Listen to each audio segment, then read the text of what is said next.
So about a little over an hour to listen to and interact with, that is, ask some questions of and make some comments to a very distinguished panel that actually is a really nice wide-ranging set of stakeholder or institutions in your two-county area. And what we decided to do as a panel is I'm going to put a pretty simple set of questions, 2 questions, to each panelist one at a time, introducing them as I do, and give them a chance to talk about how their organization sees the future. You heard this, this presentation from me about my own view, but these organizations represented at the table, I know, from time to time sit down in their organizations and ask, what do we see coming that we better get ready for, or what do we want to create that we better work on trying to create?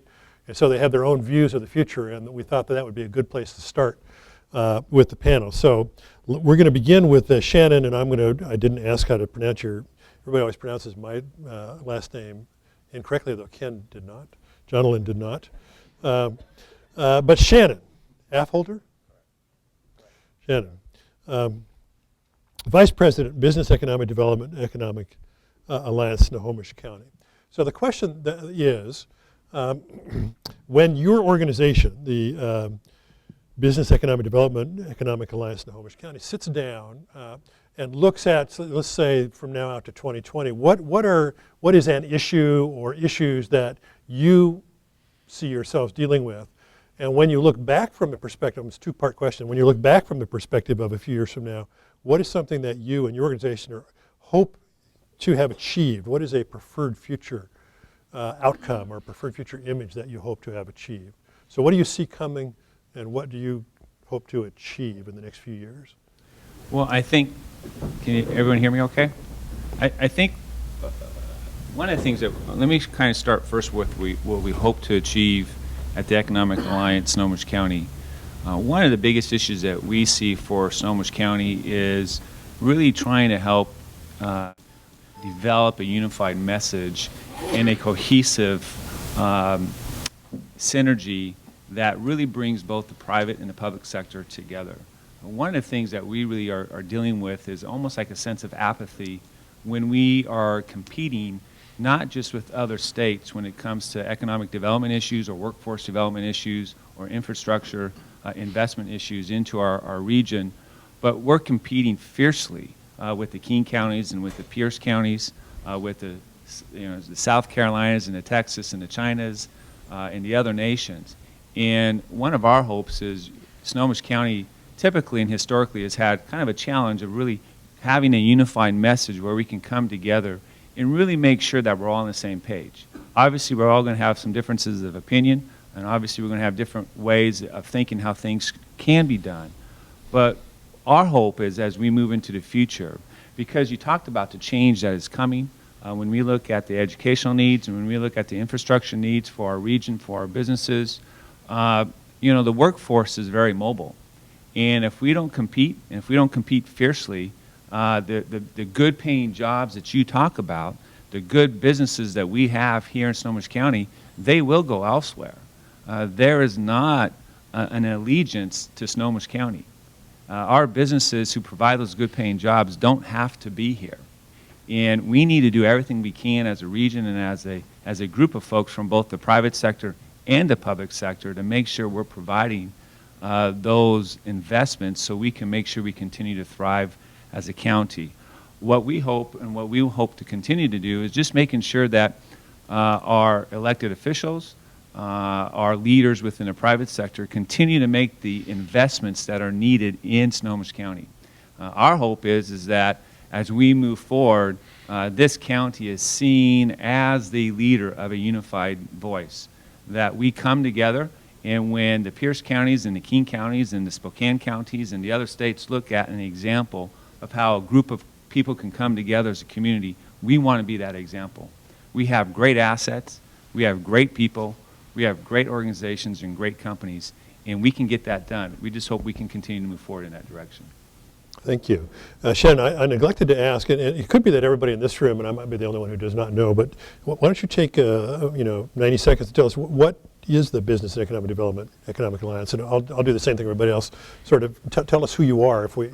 if others in the room may not know exactly who you are. The Economic Alliance Snohomish County, it's a tongue twister, so Yeah. I still have to work on it myself. We are not a nonprofit organization with a little bit over 400 different investors from both the private sector and the public sector. About 70% of our investors are from the private sector, 30% from the public sector.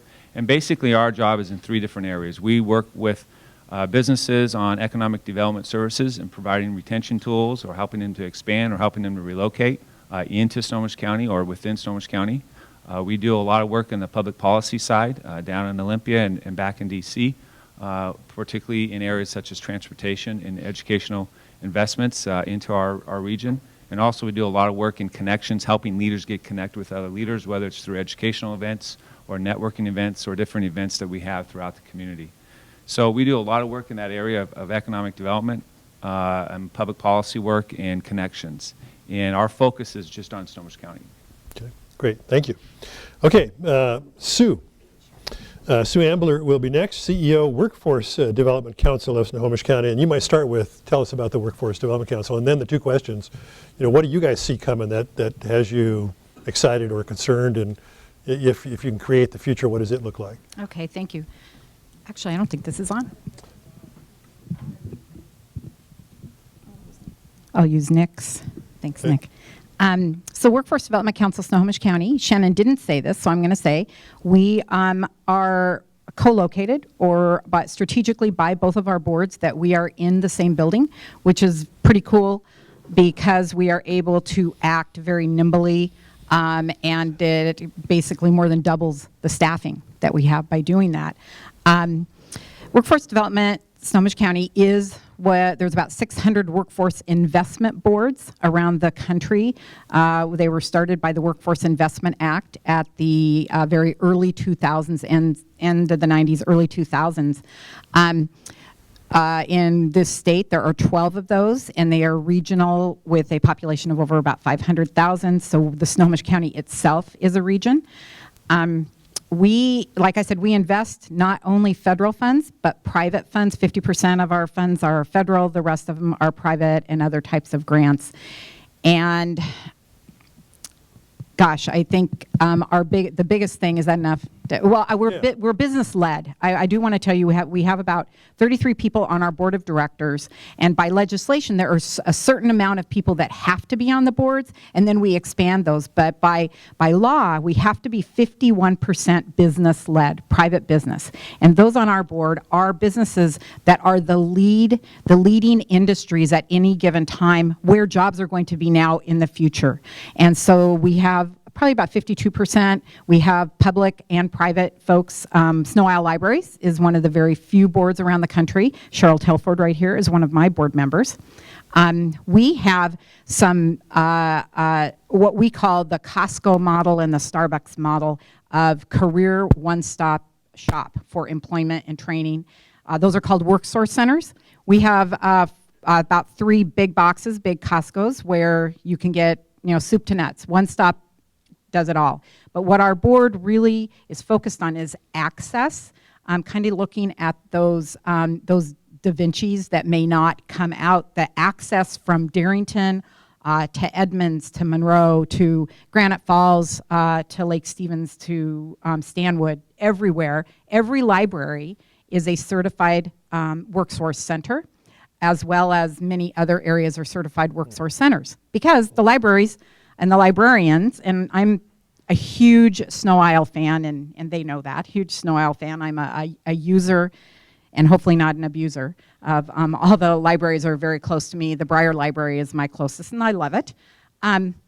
But with all of these centers, people can be served in a very consistent manner when we're all working together. So let's go to where our board sees and what we're going to do. We have 4 items that we feel that are infinite, or my board were smart enough to pull it together, being a globally competitive workforce, developing a globally competitive workforce in a collaborative way with all of the people who represent all facets of our community, our nation, and our world on our board. In that, we will be 100% globally competitive with what we do. We will fill every single job, 100% of the jobs, there are a lot of manufacturing and stretch goals, as you can see. Every person who wants to work will work with a living wage, and that there's prosperity for all our businesses and our workers. So those are those stretch goals. That's what they work on every single day. That's what our staff of 33 work on. I will say from the staffing point of this amazing board, and actually we were told recently we're one of the top out of 605 boards in the country. And that's pretty incredible in the work that we're doing. And it's not surprising because this is the type of community we live in. And what we practice daily is collective impact. And where we're collecting folks together, and when you can bring everyone together and you leverage all of your resources, you leverage your dollars, and it isn't just about dollars, but just leveraging your really smart minds and hopes and dreams, looking frontwards and backwards, you're able to achieve things. And that's one of the things that we have been able to do over the past, from 2000 till now. So that collective impact, I think, is going to be our theme. The last thing that I want to say is we practice what we preach at the Workforce Development Council. We are not a social service or a human service nonprofit. We are a business. We act like a business. We operate on about 5% operational margin. We invest in our talent within the workforce development staff itself. We pay more than living wage. We pay competitive wages. People are happy to work there. And I hope that you will see this theme, that's it. We have to do that as a company in order to spread that out to the businesses that we're working with and the people who are working with and for them. Sue, could you hang on just one Sure. second? I do want to follow up with you. We heard that was a pretty compelling set of kind of visions for the future. Sure. Stretch goals, you call them. When you all sit together, what's, we look at the title of the program, Risks and Opportunity. What is the biggest either risk or the biggest opportunity that you guys are saying we should really take advantage of that, or boy, we're really going to have to do something about this in order to achieve those goals? What is it that's kind of top of mind for you? So the biggest issues for us are what we'll call talent gaps. People call them skill gaps. I'm going to call them the talent gaps. And those talent gaps are, almost about 50% of the folks who are working in Snohomish County right now would like to retire. They're my age or older, or they're getting ready to retire. So there's that. And then what you presented with the seniors who will be maybe not retiring but leaving, entering into that income gap. And so that's really what we have. We have incredible business and industry folks, but trying to pull out of them, and I know Shannon could speak to this, and also probably everybody on the panel, what are those skills that you need, not just today, but going forward in 2020? There are jobs that exist today that didn't even exist 4 years ago.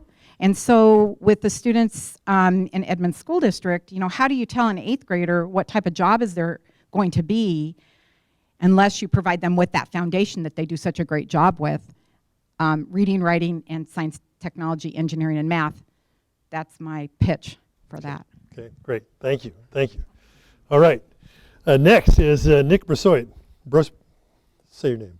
Brossoit. Brossoit, really? Okay, Nick Brossoit, Superintendent, Edmonds School District. My dad was a superintendent of school district, so I come from that world. So what do you guys see at Edmonds these days when you look at challenges, changes, and what's the vision that you have? Well, thank you. I'll just spend a little bit kind of setting the context of our situation and then try to address that question. First of all, I'd just like to thank everybody for the opportunity to be here and appreciate Sno-Isle Libraries for hosting this forum.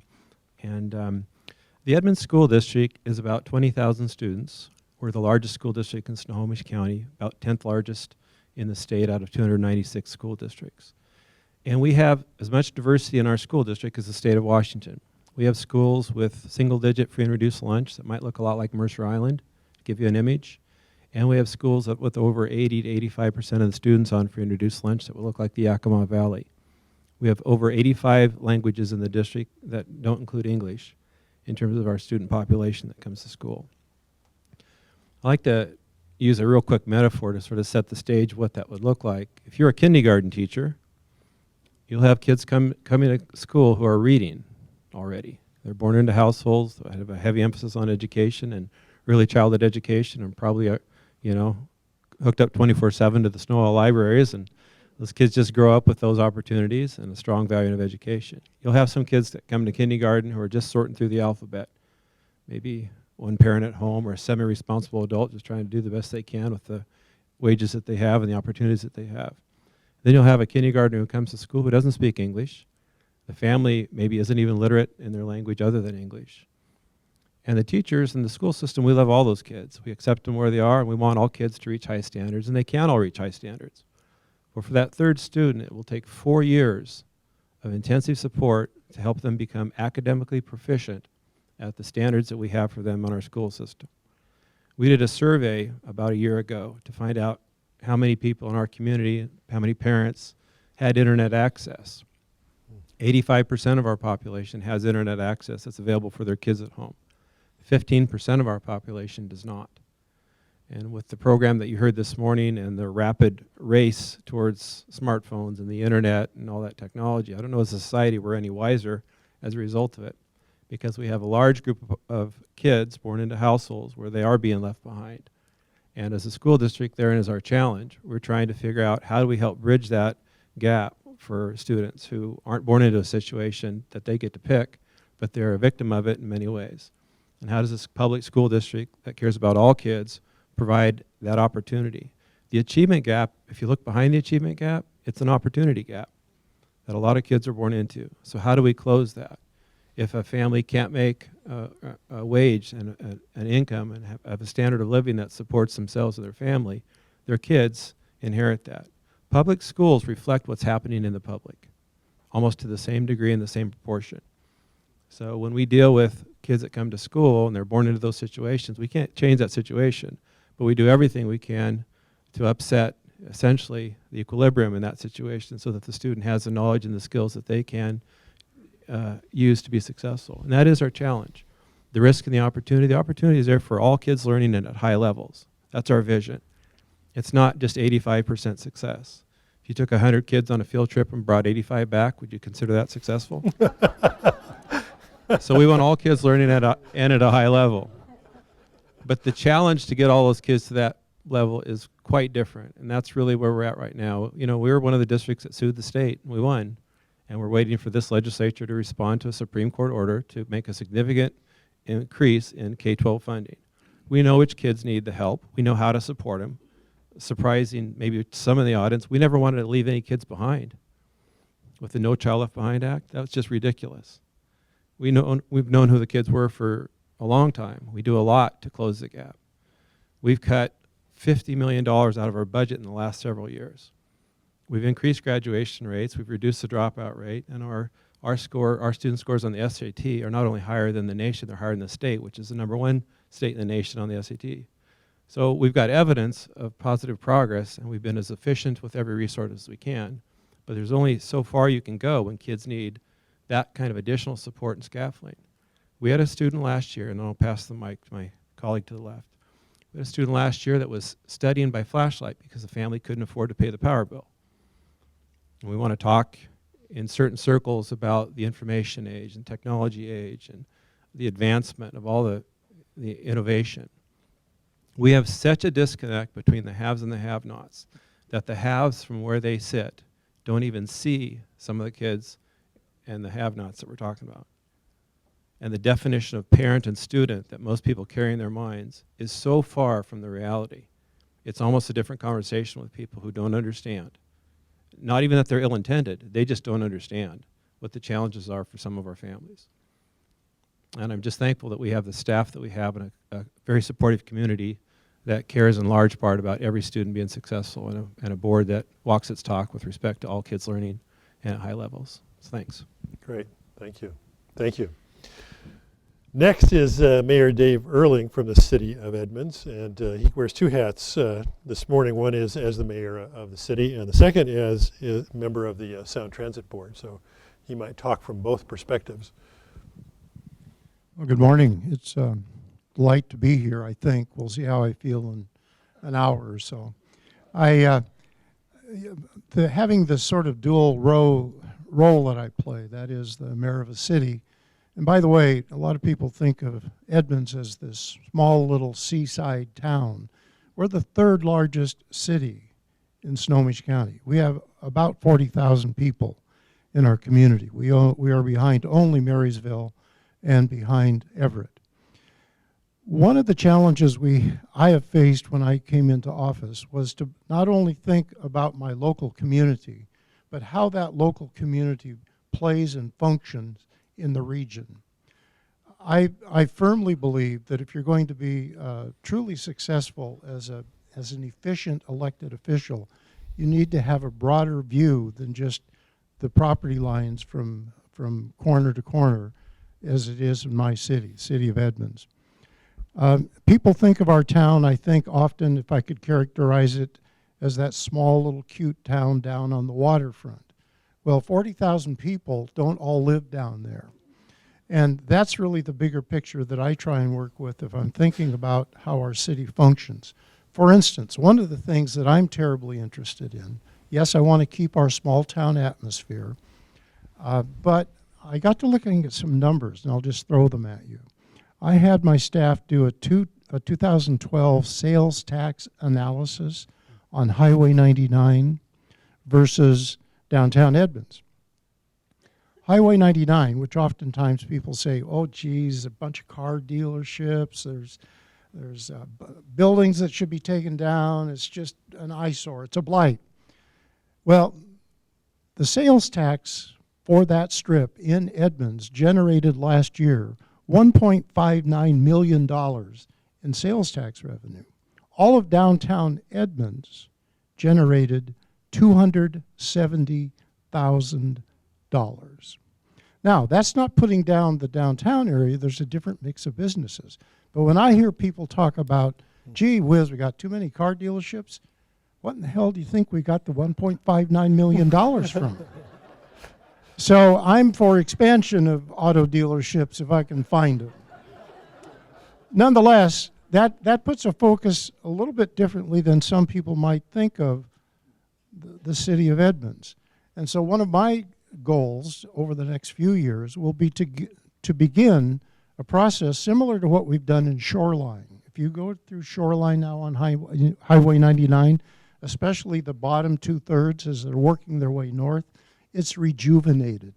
It's pleasant, relatively pleasant to drive through. I want to try and extend that idea into our Highway 99. It's important that we do that. It also has great economic benefit for us, but it also puts a little different focus to generate more money in a community where, frankly, we just went through cutting $1.5 million out of our general fund budget just to keep the city afloat. So, but the thing I want to point out there, though, is I've encouraged our city council, and we have one of our council members here this morning, Christiana Johnson. I've encouraged them to think regionally. We just can't think about our city limits. How do we fit in to the context of the whole county? How do we fit into the context of the whole region? And how does that whole region fit into the context and needs of the state, eventually coming back to the needs and growth of Edmonds? If I could switch then, I want to mention one other thing regarding our downtown, our town. We had to go to court. Nick's gone to court, but we now have access to using our own fiber network in town.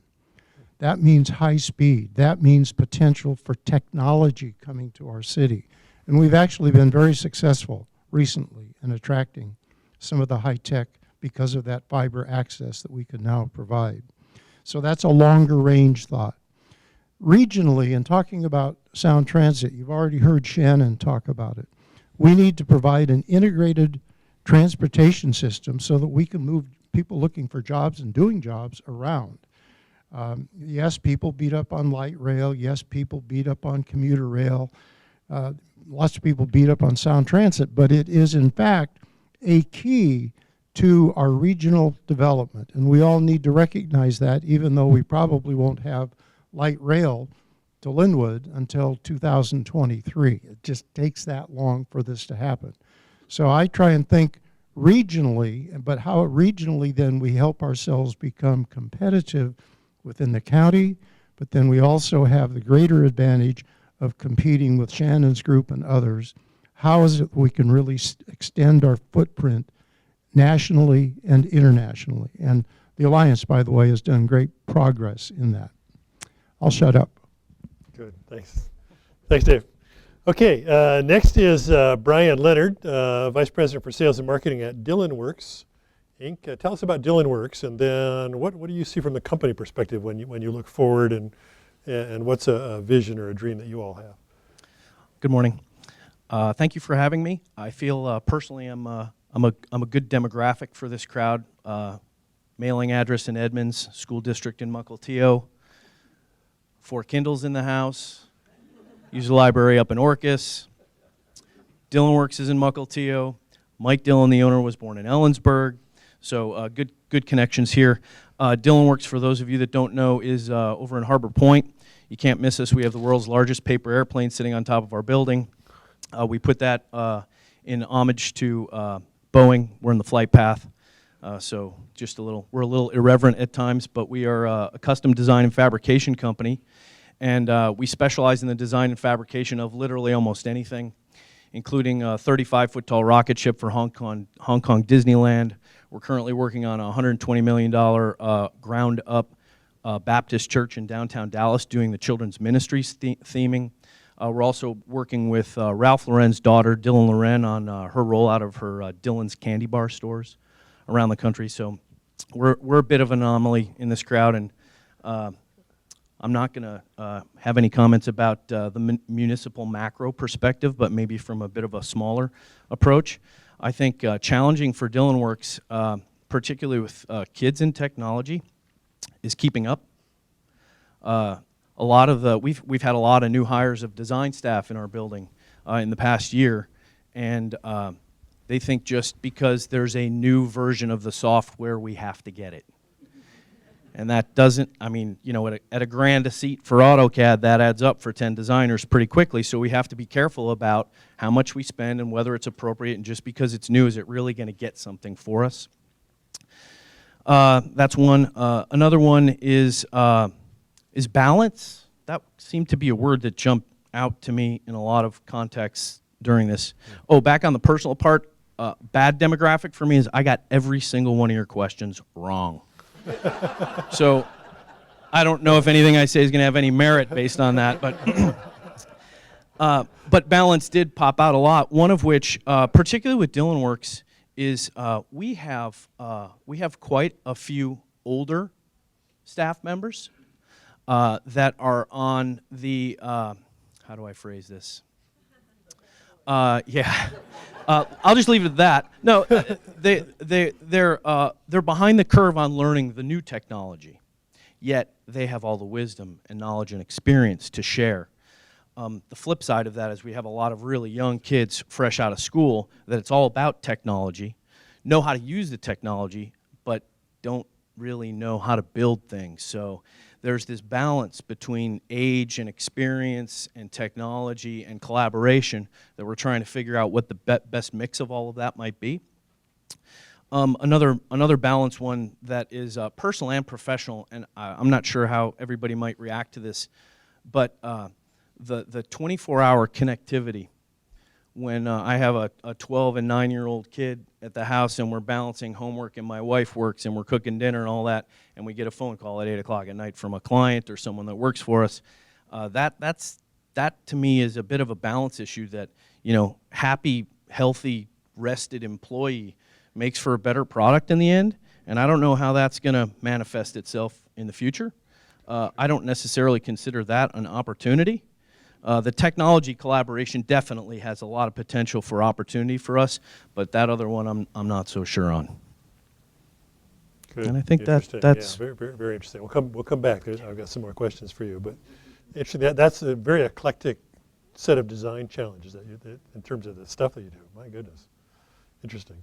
Okay, finally we are back to Jonalyn, Executive Director of the library, who we heard from originally and whom you all know.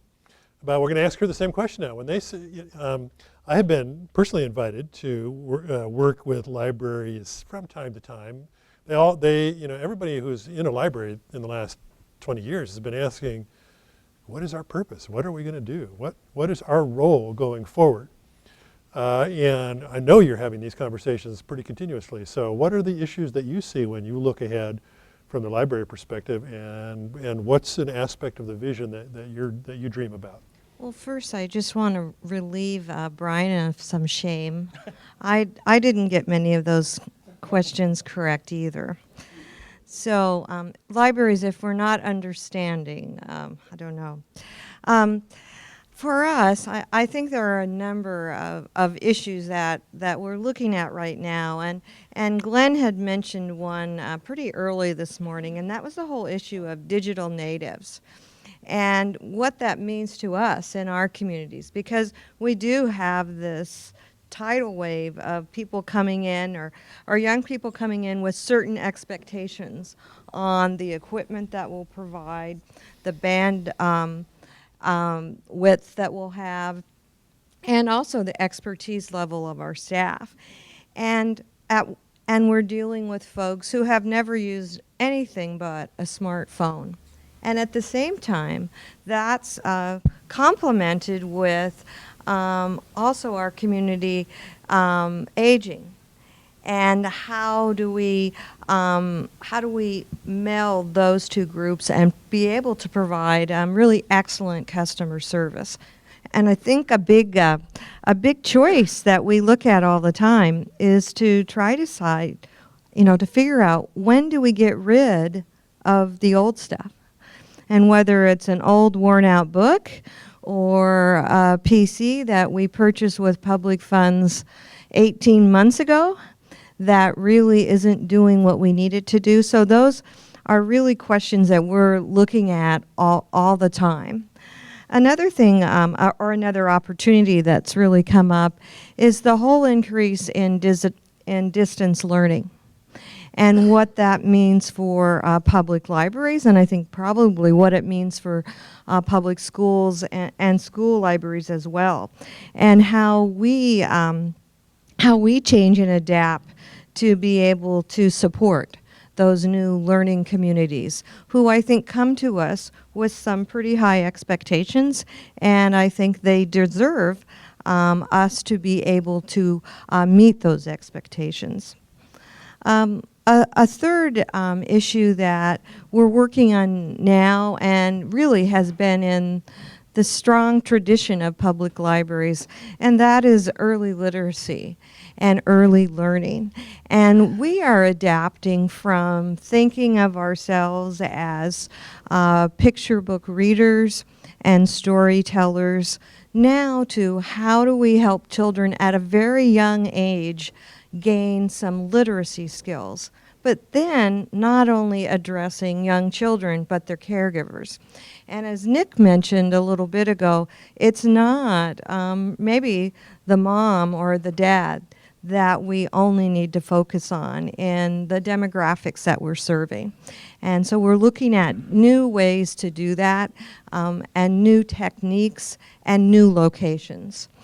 And then finally, an issue that I think all of us are facing, except for maybe Brian, is the whole issue of funding and how the public feels about supporting public agencies. And we heard a little bit earlier this morning about this large gap between folks who have a substantial amount of money and folks who not only don't have a large amount of money, but their own resources are less.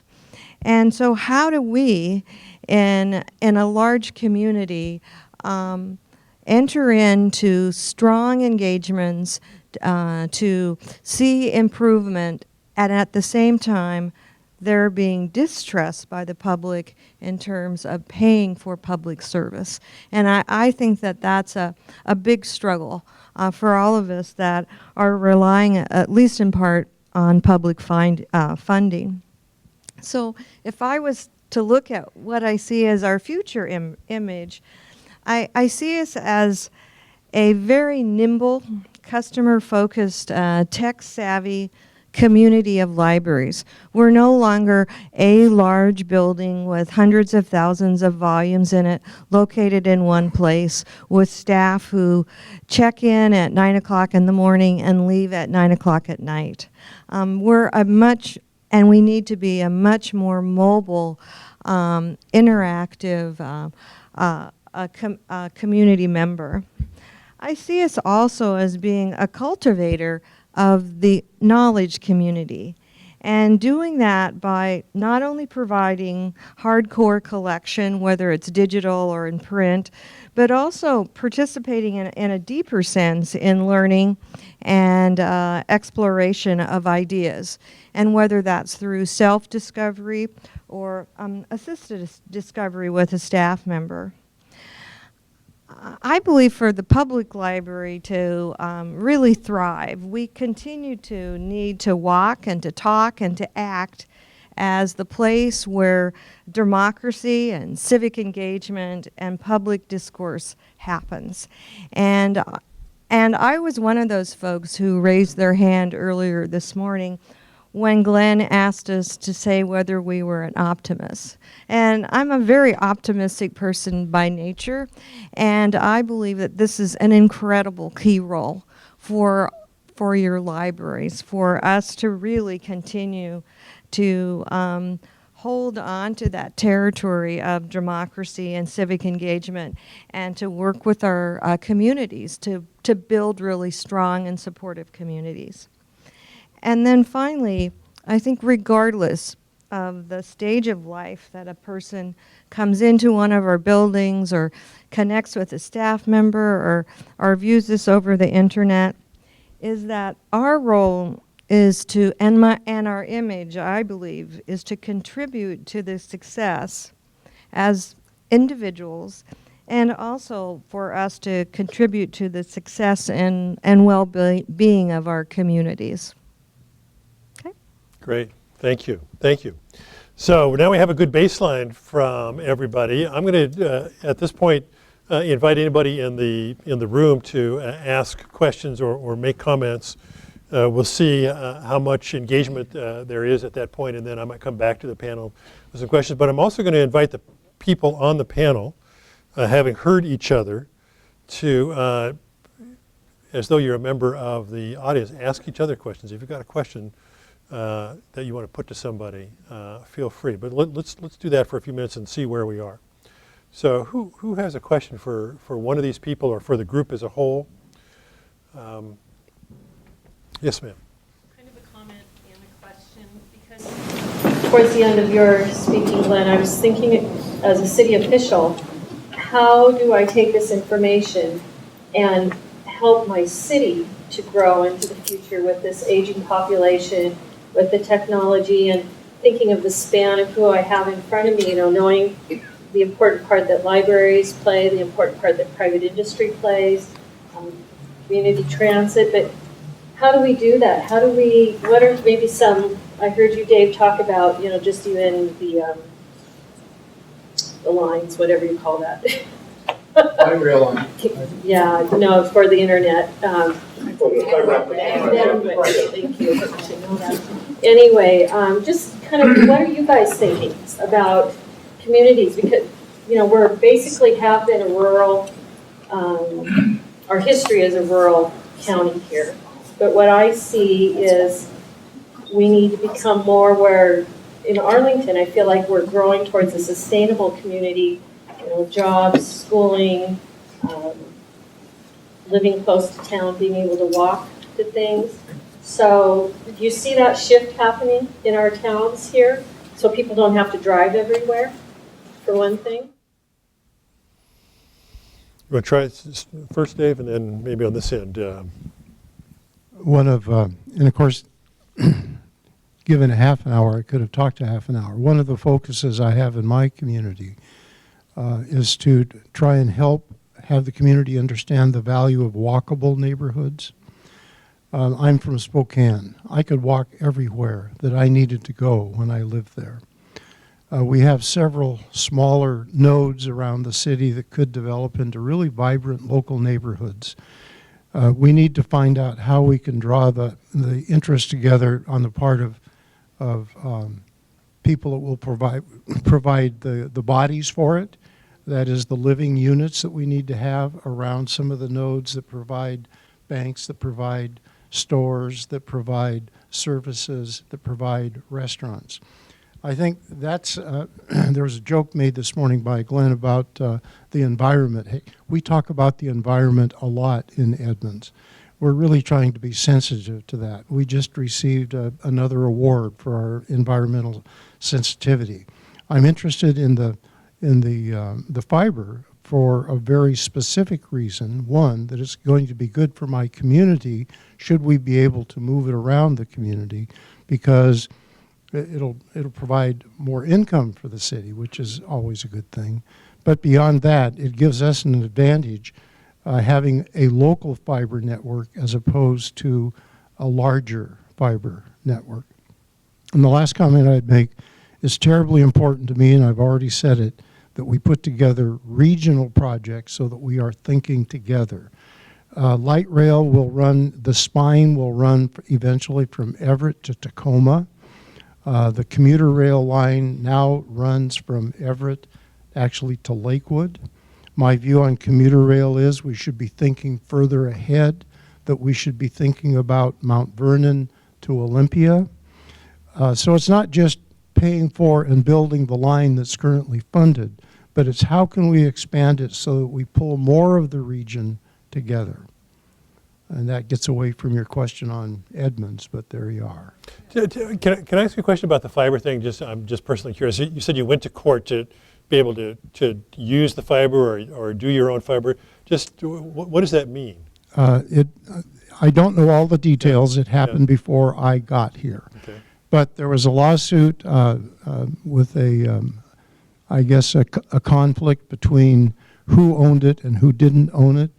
We actually sued the city ourselves. The city sued itself and went to court, and the city beat the city.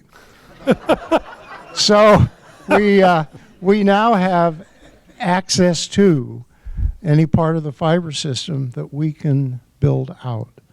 And so, I mean, it's a terrific asset, and I think other communities, if you get to looking at it, there might be the potential for that also.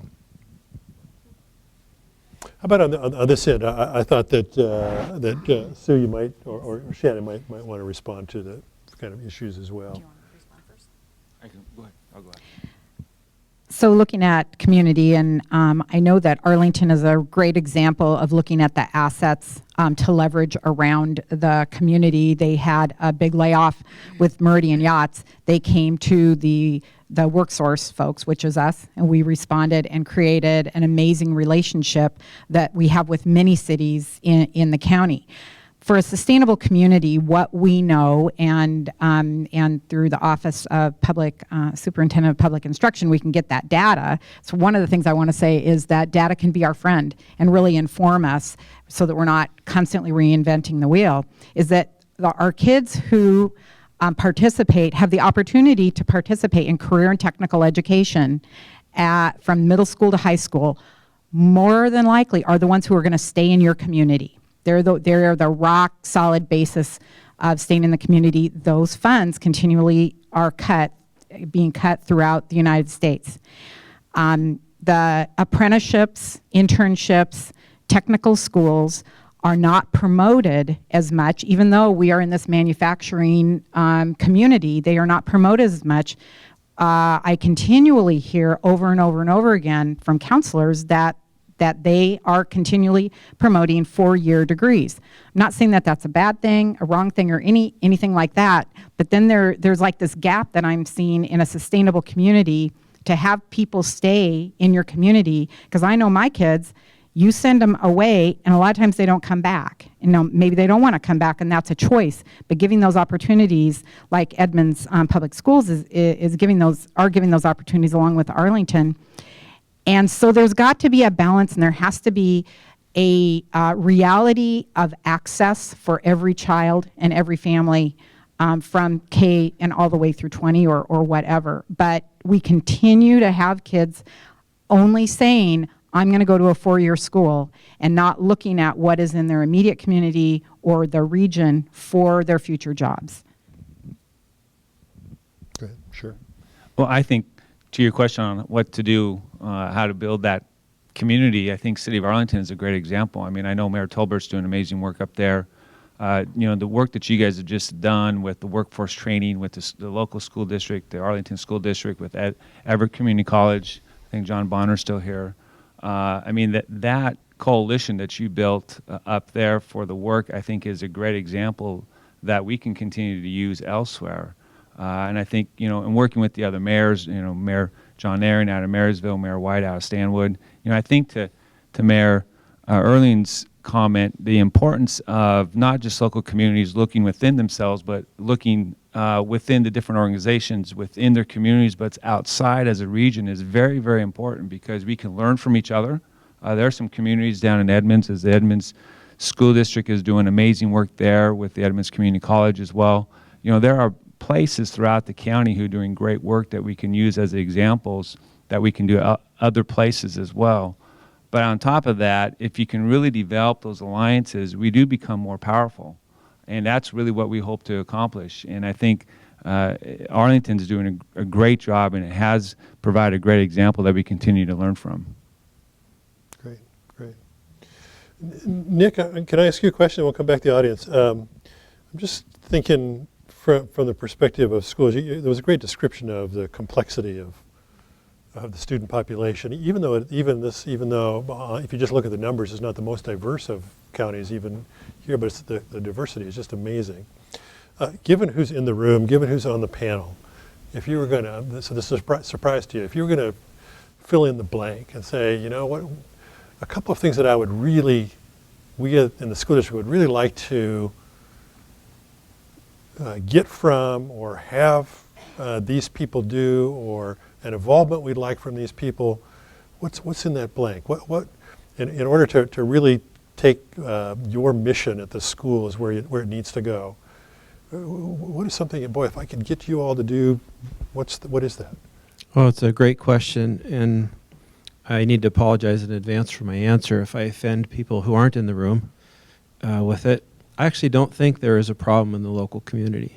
I don't think we could have better relationships with the people who are here that are paying attention to these issues, and the collaborative partnerships that happen in communities, because frankly, we do an awful lot of things that are innovative. We get $1.20 value for every 80 cents we have to spend, and we work smart and hard in that respect.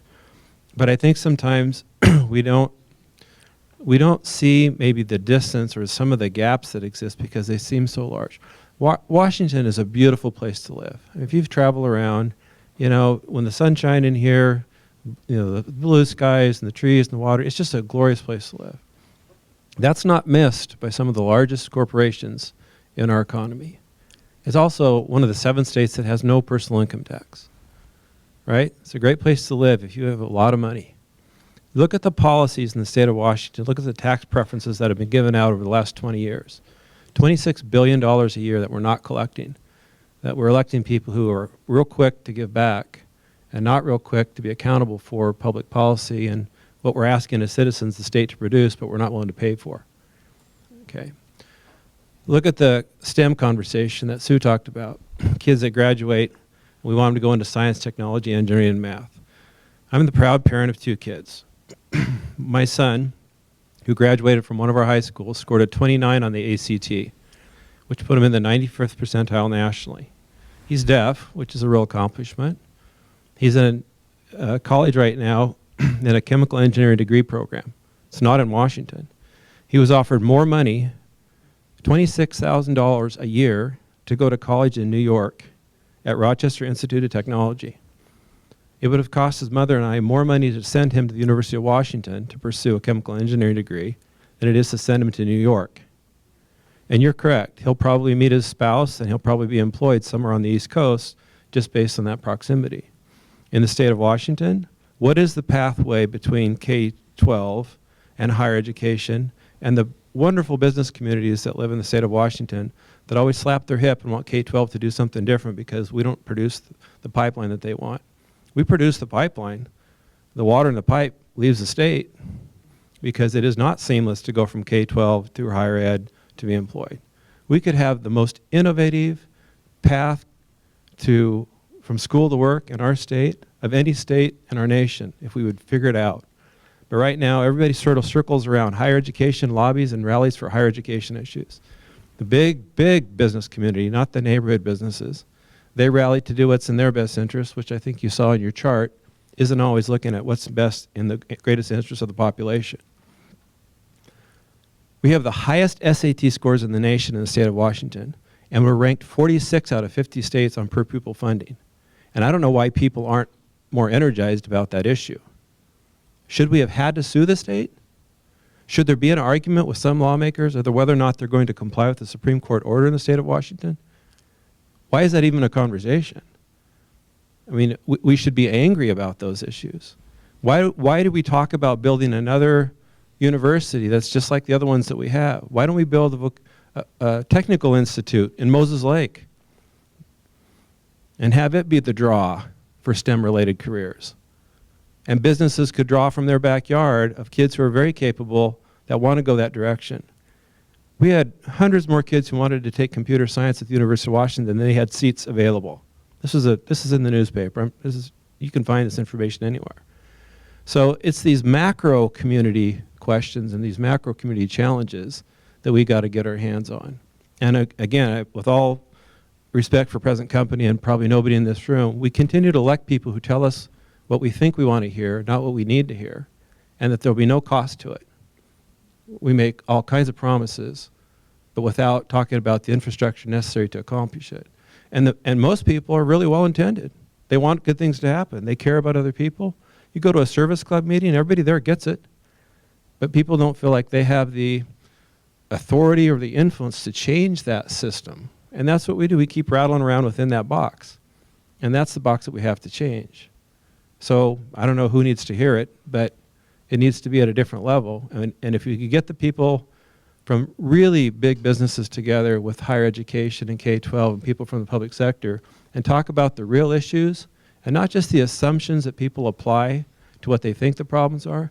Do you know how many two-dimensional solutions we get to multi-dimensional issues? It's just amazing. And then it doesn't work and people will wonder why. So I don't think we deeply understand the issues we're trying to address, and the policies and the approaches that we're taking are really narrow. And I'll end with a metaphor. There are groups of people that believe if they can hustle and scramble and position themselves and leverage and get first-class seats on the ocean liner that they've been successful, right? That's their motivation. And then you look over the side and you see Titanic on the side of the ocean liner. Did you really accomplish anything? You had a better view, maybe, but did you really accomplish anything? If we don't think about other people's children and other people and roads that we don't drive on and a sense of civic responsibility beyond our little circle, we're jeopardizing the context within which we're trying to function. That's what's at risk. Wow, okay. Anybody on the panel want to engage with that, respond? Just curious. If not, we'll go to the audience. There's a question over here. I was wondering, what do you see the future, the impact of MOOCs and online degrees, the proliferation of that, innovative canvas, what they see the impact in their hiring for the quality of that? I'll say something.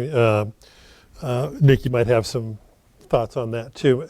MOOCs is a popular term these days. I can never quite remember exactly what it stands for. MOOC, M-O-O-C, massively online open learning community. Yeah, course, or open course. And so there are super professors now at Stanford and MIT and so on, and they'll offer a introduction to physics or a math course, and they'll get 20,000 people signed up for it. And you'll take it online, and that's the massively online open course model. And interesting, I was just with that group of college and university planners at the first of the week, and they're very, very interested in where that's going to take them. The assumption is that will grow as a learning opportunity. The questions the set of questions are very long around them. what is best to teach in that way? How do you maintain a kind of learning community, or do you need to? Is it sufficient if you're interested in STEM education to take most of your math in groups of 20,000 at a time? Does that work? Maybe it does, and maybe it doesn't. So there's a lot of experiment going on with that. What's the business model for a university?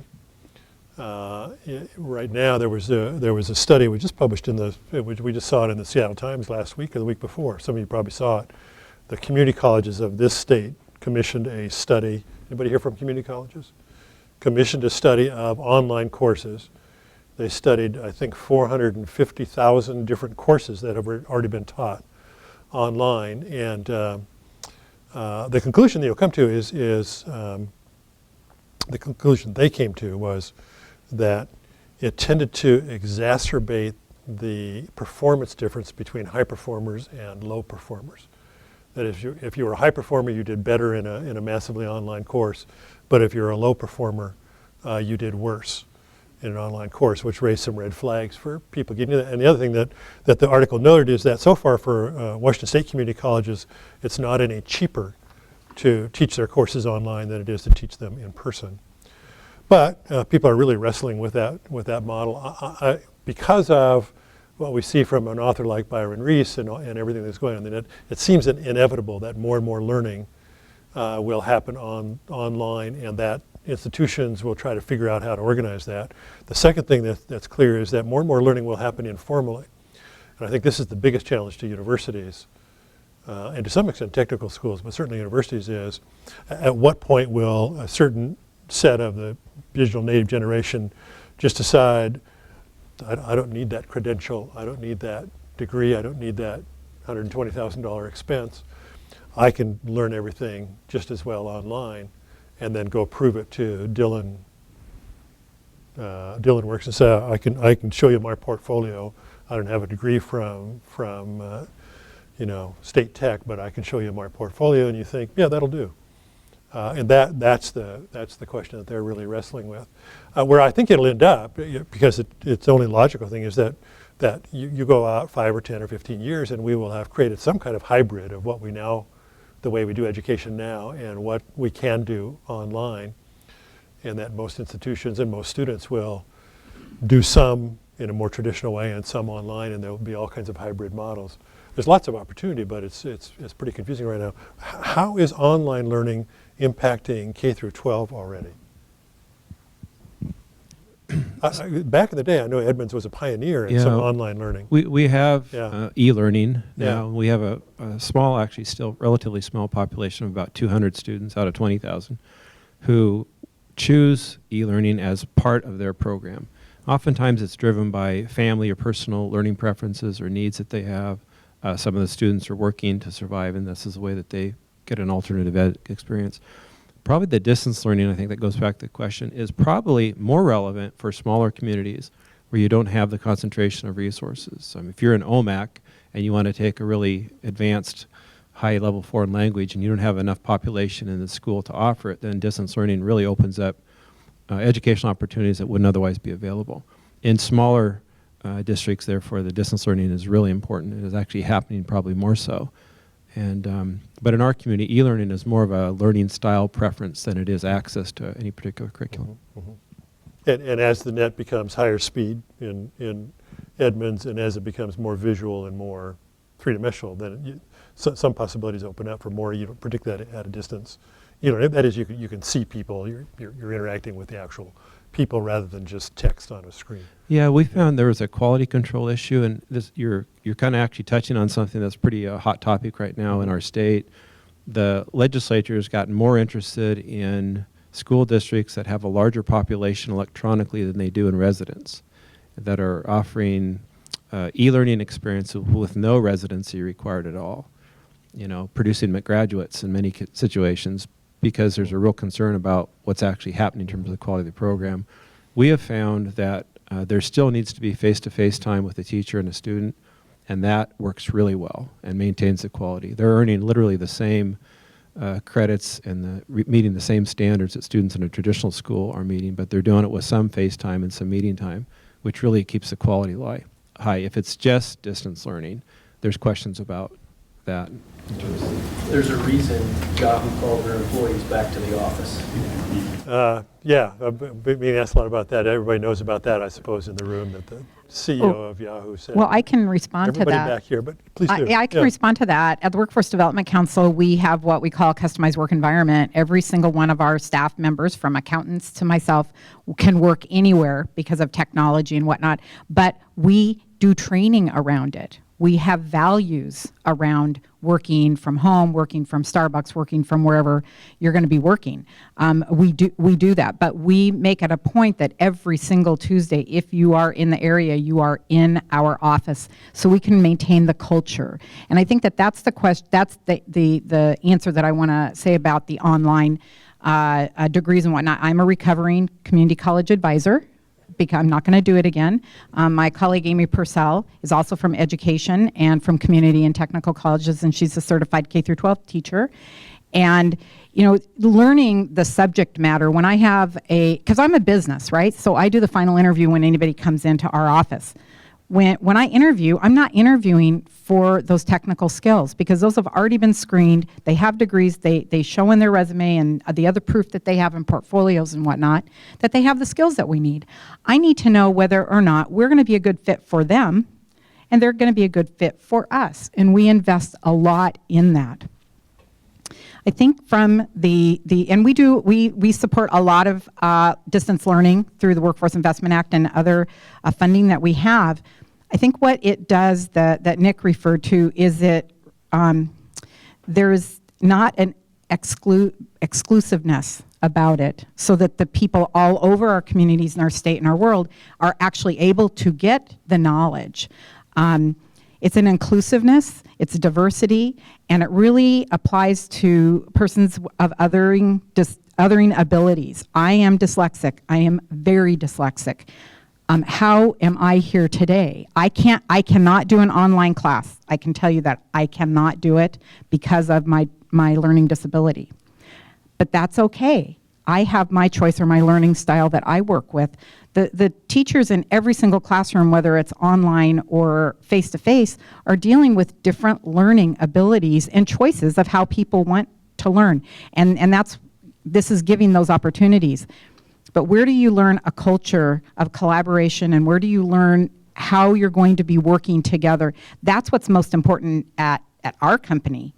And the people who get off the bus, who choose to get off the bus or are helped off our bus, are the ones that aren't able to work within that culture. Okay, great. We're going to have time for one or two more questions, and then I'm going to ask the panel to make a closing comment each. But over here is a question.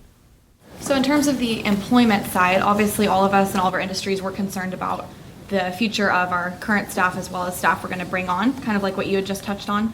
So what are the things that you look for in your current staff as well as prospective candidates? Obviously technology is going to change that. I mean, where do you see the future of the makeup of your staff, like the types of positions that might be changing of current people? What do you look for on resumes? We're in the staffing industry, so that's something we're always curious about, but I think it affects Sno-Isle as well in terms of That's great. learning. Yeah, let's start with Jonalyn on the end and come down this direction. So what do you look for, and what do you expect to be looking for when you're looking for staff going forward? Well, I think one of sort of the foundation that we're looking for right now is technology skills. And it used to be that was an extra. And we have an assumption that people are literate with technology. I think an incredibly important part for us is that we're hiring lifelong learners, that we're hiring folks that come into a position knowing and with a set of values that they are interested in growing with the organization and understanding that our organization is going to continue to change. And I think that can be very stressful for folks who have been with us for a long time. But I don't see any other direction for us that way. Okay. All right.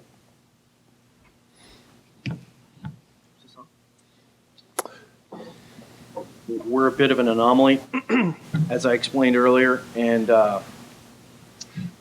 our staff that we get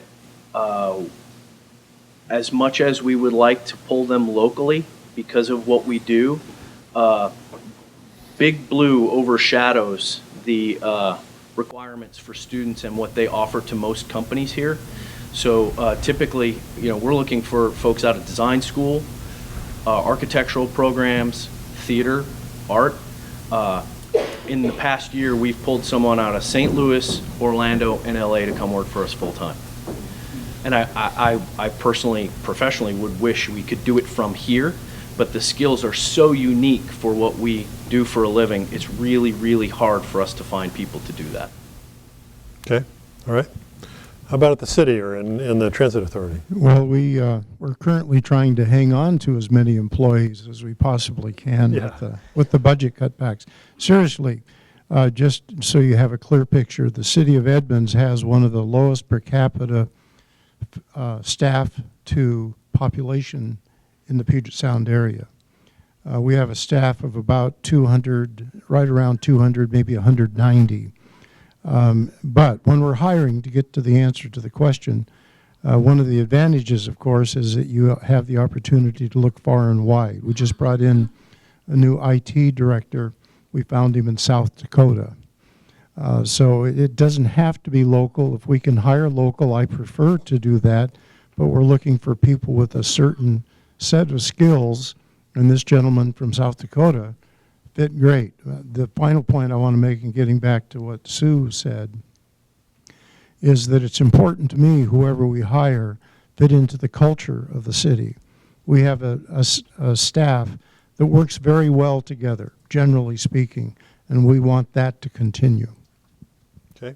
Nick, what does the future teacher look like? Well, again, with our core mission, student learning, we put a heavy weighting on people skills, relationship skills, and then people that can get results, to be productive in terms of student learning. And currently, we're doing a lot of work to try to better diversify our workforce so that our staff better reflects the student population that comes to school. Okay, all right. Sue and Shannon, you might comment both sort of your own organizations, but also working with so many businesses, or if there are any sort of generalities about what are people looking for these days? Number one, businesses want people who know how to show up on time, how to take direction, how to work together. A lot of what people are calling soft skills, they're just the no-brainer skills, that you learn. I'll go back to current technical ed. That's what's expected in those classes is you're at a job. So for me, that's number one all the time. And sometimes I go back to an aerospace company kind of up in the Arlington area, I think a couple of years ago, said I'll go to Burger King, and if they have good skills and they can breathe on a mirror and whatever, I'm going to train them. I know that it sounds really funny, but companies will train. They will train if they get some really solid people. And so what I will say is there are very few workforce development programs in the world. And so people who come to us don't come with workforce development degrees. My degree is in clothing and textile design. I designed for 25 years. I do have a graduate degree in education. We don't even require degrees for the majority of our staff. Unlike a lot of people, we are growing because we're diversifying our funds. So we went from about 15 employees in 2006 to 33 right now, and I expect we'll be to 40 in not too long. None of those are workforce development degreed people. We are very, very focused on diversity and inclusiveness in our company, and what you referred to in your talk earlier. People have to see that there's an invitation to the party. Young professionals see that there's an invitation to be at the Workforce Development Council. We have a very balanced millennial all the way to boomer age group working with us, and that those skills are extremely diverse. And what we're creating right now, rather than a siloed org chart, is a spider web, if you will, of how we're going to take advantage of all the talent at our company so that we can even take on more and not more for less. I cannot stand that. We're going to do more with less. No, we're going to just do more with what we have in the best way that we can and operate in the Toyota fashion, in the lean way. I do want to give a shout out for us. We are named as one of Seattle Business Magazine's top 100 companies to work for in the state of Washington. And that's the kind of place people want to work. And so if people don't want to work and have a great time and want to come to work every single day and be happy, then they don't come and work with us. All right. Shannon, go ahead. I think on the question of kind of at least at the Alliance where our staff, I think one of the things that we really focus in on, and we have an amazing staff, we do, in my mind, a lot of work with very few people. And our hope, our goal is really having people where there's a lot of potential for the upside, where we want people with so much talent that it's a place where they can come and grow. Where they can come and really learn and do things where they've never been able to do before and learn on a job and have an opportunity to take advantage of creating new things in a place where they can develop their own skill sets and kind of, I say, kind of fail forward. We want them to make mistakes, but as they move forward. And for us, we're going to hire people who have the technical skill sets. But for us, it's more important that we can trust them. That obviously we provide oversight, but we know it's going to get done, and we can trust them. And we know when we ask that we want to focus in on a certain item or a project or an event that we need to put on, obviously there's going to be double checks and there's going to be things to make sure it's done correctly. But we know there's trust. And for a small organization such as ours, which is a nonprofit, that is really important to us. That we know that the folks that we have on board, we know we're all on the same page with the same desires, and it's amazing and when you've all heard this, it's amazing how much you can get done when no one cares about who gets the credit. And for us, we really feel we're developing that culture where we are trying to develop that one unit. I think at least in regards to what we see other companies are looking for, it really depends upon if it's a small company or a large corporation. I think their needs are all different, whether it's workforce training and just developing the technical skill sets that they're looking for somebody out on the line, or whether it's providing more engineering degrees through Washington State University or through University of Washington. But I think that companies are looking for a skilled workforce that they can hire, and developing that pipeline. And I think to Nick's comments, our hope is that we are seeing businesses who are willing to know that there is an importance for the state to invest in those programs. And our hope is that we can continue to help them understand if they want that workforce that they keep telling us that they want, there needs to be the investment. And they're going to need to be a participant in that investment. Great. Thank you. I'm seeing that's all the time we have. Let's say thank you to our panelists, Shannon and Sue and Nick and Dave and Brian. And you're welcome to step on off the stage here. And Jonalyn's going to come up and make some closing comments on behalf of your host, the Sno-Isle Library, and then we'll wrap it up for the morning. Thank you very much.